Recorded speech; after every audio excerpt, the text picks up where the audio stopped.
Students ఈ question solve చేద్దాం. The graph which represents the following reaction is. ఇది ఏ reaction చెప్పాలి మనం, అంటే SN1 SN2 అని చెప్పాలి.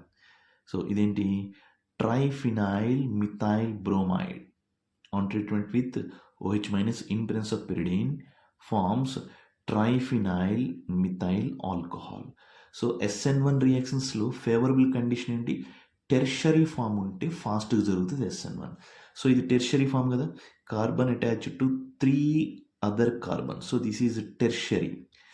సో ఇది SN1 కాబట్టి rate of the reaction equal to some constant K into కంప్లీట్గా దీనిపైన డిపెండ్ అవుతుంది, దీని కాన్సన్ట్రేషన్ మీద డిపెండ్ అవ్వదు.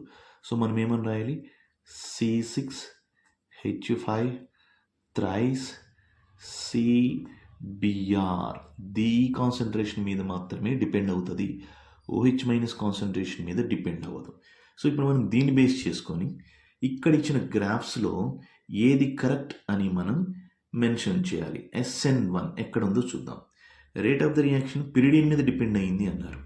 పిరిడిన్ యాక్చువల్గా ఎందుకు యూజ్ చేసాం ఇక్కడ, ఈ రియాక్షన్లో ప్రొడ్యూస్ అయ్యే యాసిడ్ ఉంటుంది చూసారా, ఆ యాసిడ్ని టైం టు టైం రిమూవ్ చేయడానికి పిరిడిన్ని యూజ్ చేస్తాం. నెక్స్ట్ ఇక్కడ ఆల్కైల్ హ్యాలైడ్ మీద డిపెండ్ అయింది, కానీ రేట్ ఆఫ్ ద రియాక్షన్ ఎట్లా ఉంది, ఇంక్రీజ్ అవ్వటం ఏమీ లేదు, కాన్స్టెంట్గా ఉంది.